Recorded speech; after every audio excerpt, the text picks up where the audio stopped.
नमस्कार, जय हिंद। मैं नवीन मौर्य, शासकीय सीएम रईस उच्चतर माध्यमिक विद्यालय सावेर में रसायन शास्त्र का उच्चतर माध्यमिक शिक्षक हूँ। मैं आपके सम्मुख कार्बनिक यौगिकों के IUPAC नामकरण को लेकर जो दिक्कतें हैं उसको दूर करने के लिए आया हूँ। आप कक्षा 10वीं और कक्षा 11वीं में कई बार पढ़ते होंगे IUPAC। तो सबसे पहले इस मतलब को समझें आप। इसका मतलब होता है international union of pure and applied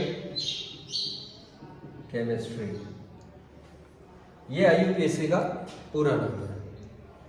हम इस पद्धति के द्वारा किसी भी कार्बनिक यौगिक का नामकरण कर सकते हैं। इसके लिए आपको सबसे पहले किसी भी कार्बन के यौगिक में आप देखेंगे तो आपको सबसे पहले देखना पड़ती है कार्बन परमाणुओं की संख्या या कार्बन की संख्या, जो मैंने यहाँ पे दर्शाई हुई है 1 से लेकर के 6 तक। जब कार्बन का एक परमाणु होता है तो उसका हम मूल शब्द लेते हैं मेथ। इसी प्रकार के 2 कार्बन में एक, 3 कार्बन का प्रोप, 4 कार्बन का ब्यूट, 5 कार्बन का पेंट और 6 कार्बन का हेक्स।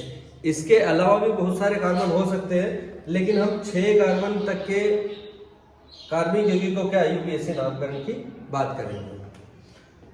सबसे पहले हम देखें एल्केन जो है हमारा,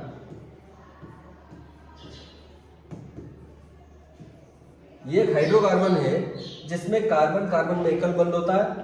और इसके IUPAC नाम में हम देखेंगे सबसे पहले इसका सामान्य सूत्र होता है CnH2n+2, जहां n बराबर कार्बन परमाणुओं की संख्या।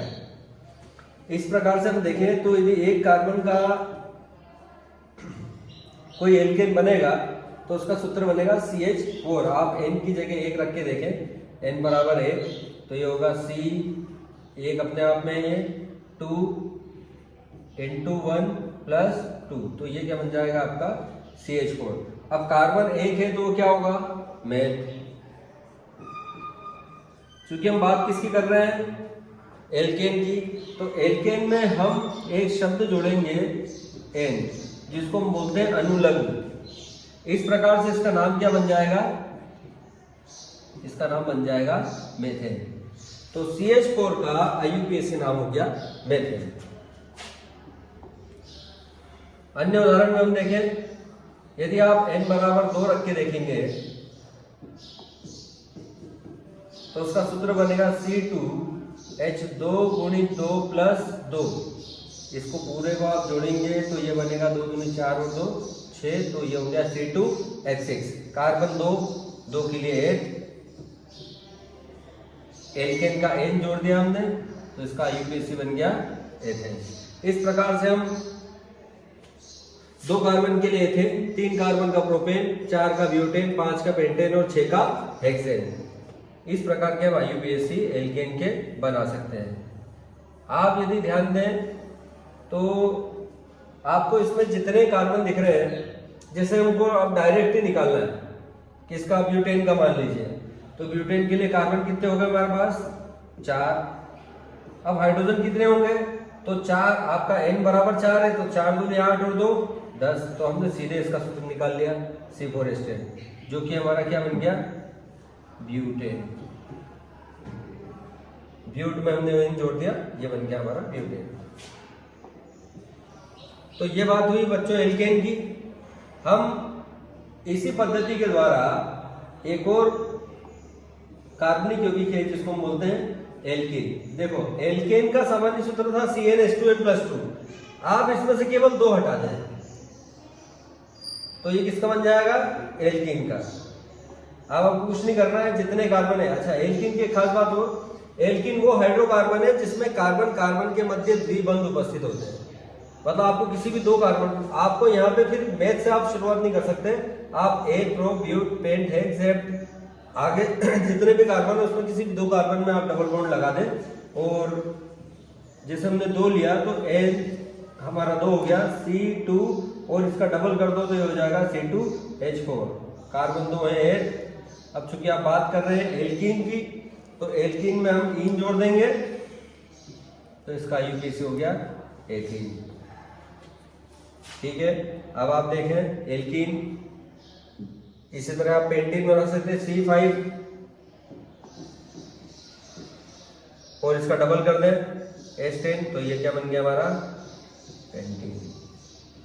बहुत ही आसान।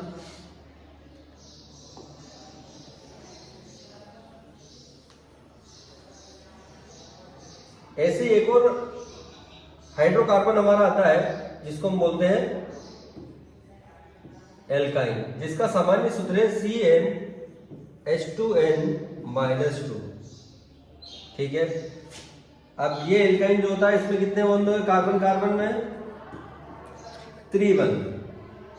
ठीक है, तो हम इसका पहला देखें आप C2H, 2 दूनी 4 और 4 में से फिर 2 गए तो कितना हो गया ये C2H2।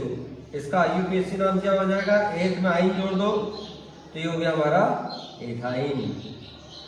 इसी प्रकार से यदि हम C4 के लिए बोले तो C4H 4 का डबल करें हो जाएगा 10 और 10 में से 2 घटा दे तो हो जाएगा कितना हो जाएगा 4 दूनी 8 और 2 6। ये इस तरह से आपका C4H6 तो ये बन जाएगा आपका ब्यूटाइन। तो सिंपल सा है, कार्बन जितने हैं उसके हाइड्रोजन को डबल करो और फिर इसमें से 2 को घटा दो क्योंकि ये -2 है।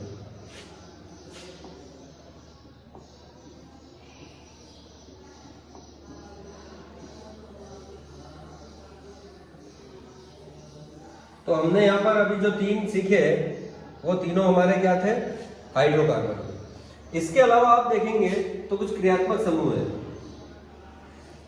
उन क्रियात्मक समूह को हम अगले वीडियो में समझेंगे। अगले वीडियो के लिए आप वापस से देखिएगा, मैं फिर से सब्सक्राइब करूंगा। जय हिंद, जय भारत।